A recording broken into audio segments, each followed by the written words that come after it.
Hi people, hope you're all well. I've tested the sound on this, so hopefully it'll be okay. This one's a little bit different. I want to do a little bit of a review of The Big Bang Theory, the popular sitcom that ran between 2007 and 2019. I think I've got those years right because it ran for 12 seasons. Um, Basically, I haven't completely watched it. I'm up to series 11, season 11. Um, and I've basically been burning through it for the past year.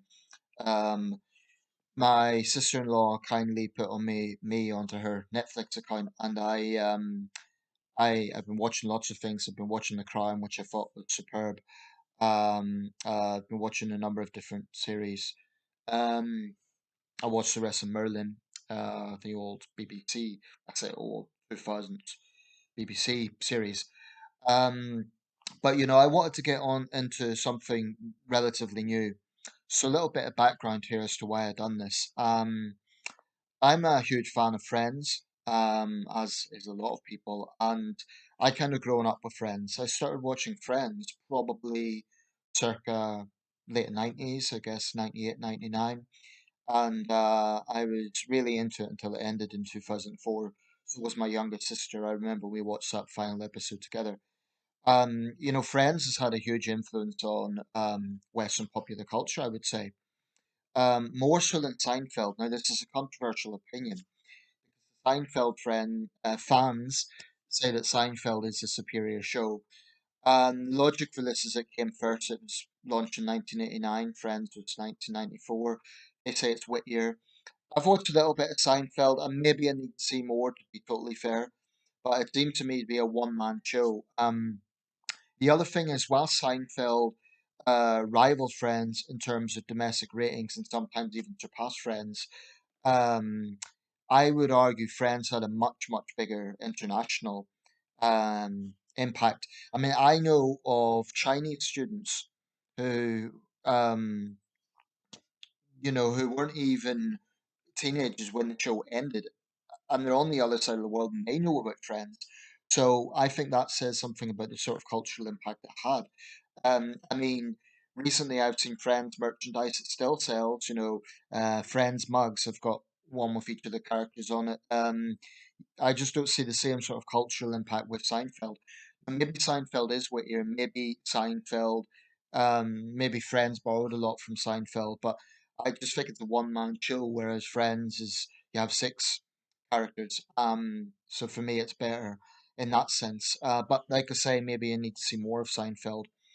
Um, it's interesting actually.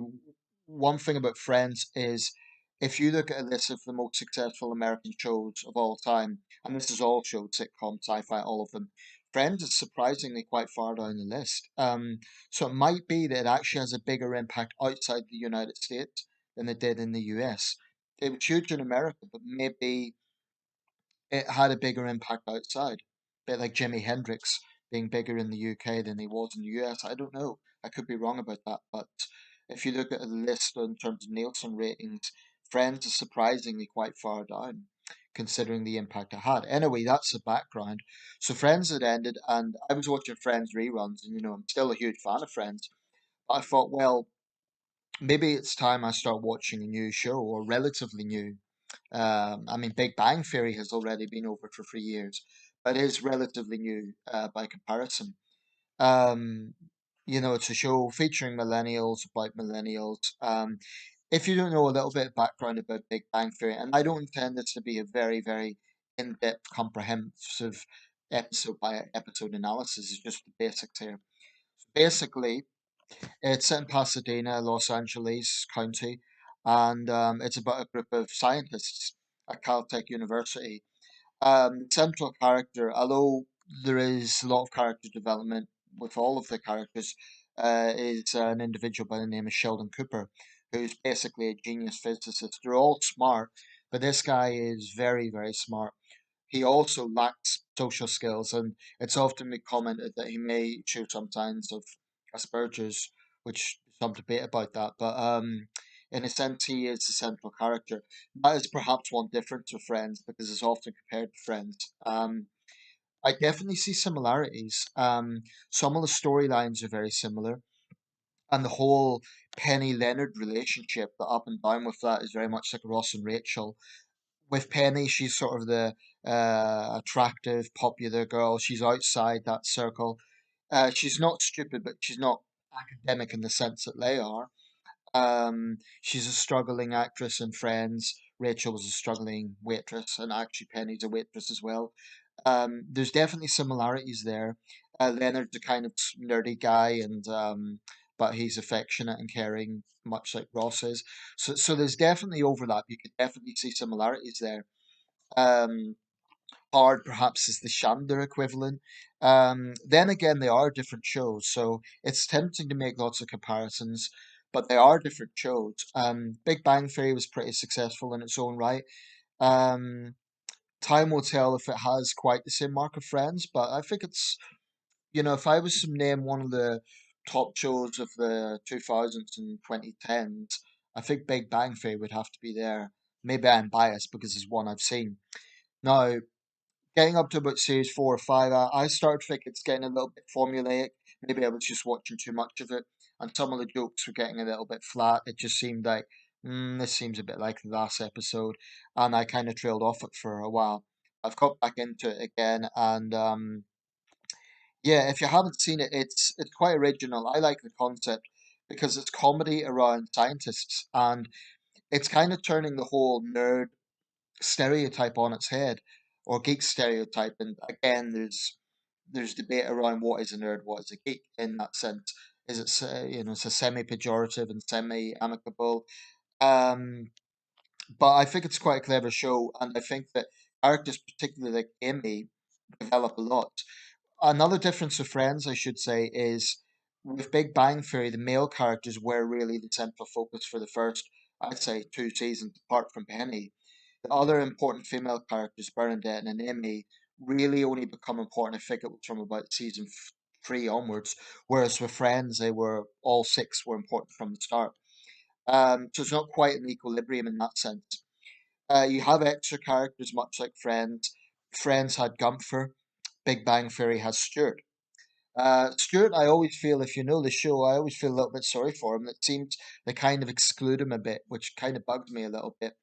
Um, Now, when I started watching Big Bang Theory, what was my preconceptions? Well, I thought this is a modern show. Is it going to be a little bit woke? Honestly, that's what I thought it might be, because so many shows are.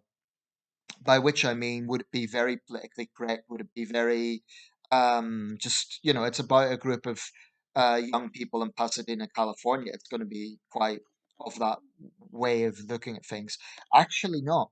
That's something about Big Bang Theory. If you think that all contemporary shows are woke, I would say Big Bang Theory isn't, at least not too much. Okay, there's very occasionally references, like the episode I just watched, Amy said to, or Bernadette said to Hart, I can't remember which character said this, but wouldn't that be cultural appropriation? Yeah, it was Amy saying it to Sheldon. So, you wouldn't hear something like that on Friends. And it's a little bit like, but the thing about Big Bang Theory is the Indian character Raj. There's lots of Indian jokes, and he turns that on the others as well, American jokes. So it's not that politically correct. It's actually quite, by contemporary standards, it's edgy enough. It's not that woke, and that I think is refreshing because I do get the impression. I mean, as just as an example to make my point, I watched Free Guy last year with will forget the guy's name now.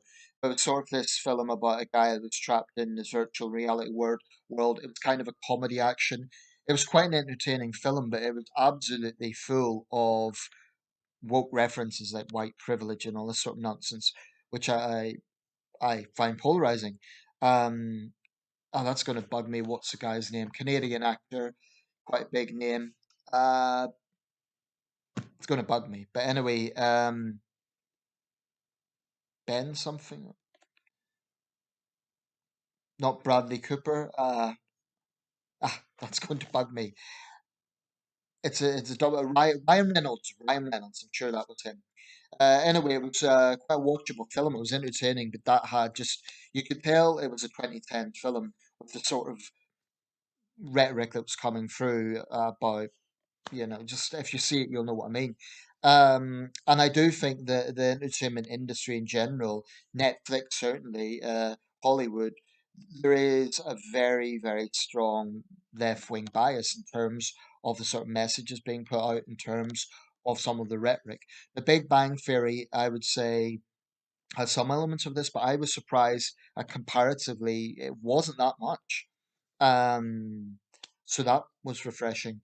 Um, it's actually quite loyal in terms of getting its facts right. So this is a question that's come up. Often they talk about physics, they talk about biology, these comprehensive scientific subjects. And purists would actually find that they've done their homework. They've actually got the terminology correct. The actors have said they don't know anything about it. Although one of them, Mayim Bialik, who plays the character Amy, actually does have a PhD. Jim Parsons, who plays Sheldon, is a smart guy, but by his own admission, he often doesn't know what his character Sheldon is talking about. Interestingly, Jim Parsons apparently is America's highest paid TV actor, was, which surely is a testament to the success of the show.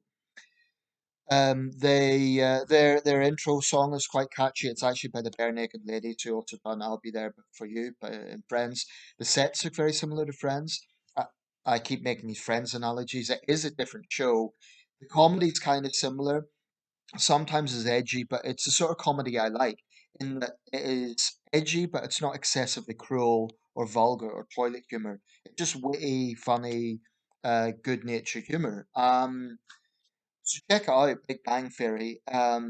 Obviously it was successful. It ran for 12 seasons. And I'm now at the point where would I get a Big Bang Theory poster? I probably would.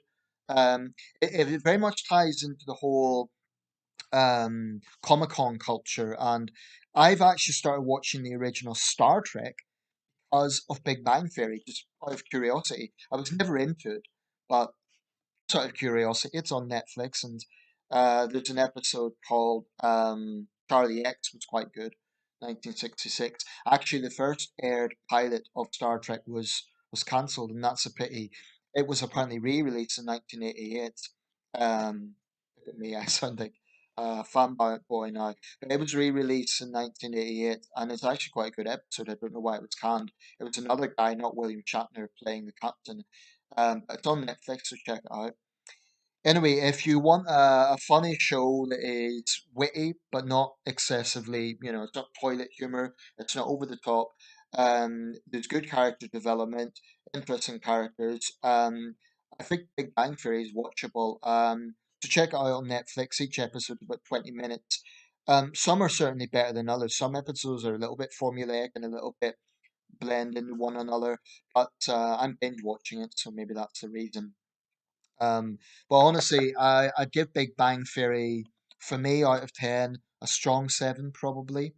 I still think Friends is very hard to beat as a show, but I like Big Bang Theory. I do. It's probably my second favorite sitcom now.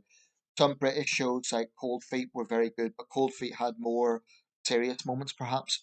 Um, Also, the other thing of Big Bang Theory, it's very good acting. I think there's no one in the show that I think, oh, that line wasn't delivered very well or something. I think they're all good actors, so that's another strong point.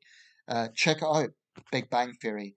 It's also educational. You learn more about science, and I think it actually is quite effective at countering some stereotypes about that community. I don't know, so it's a good show. Check it out, Big Bang Theory.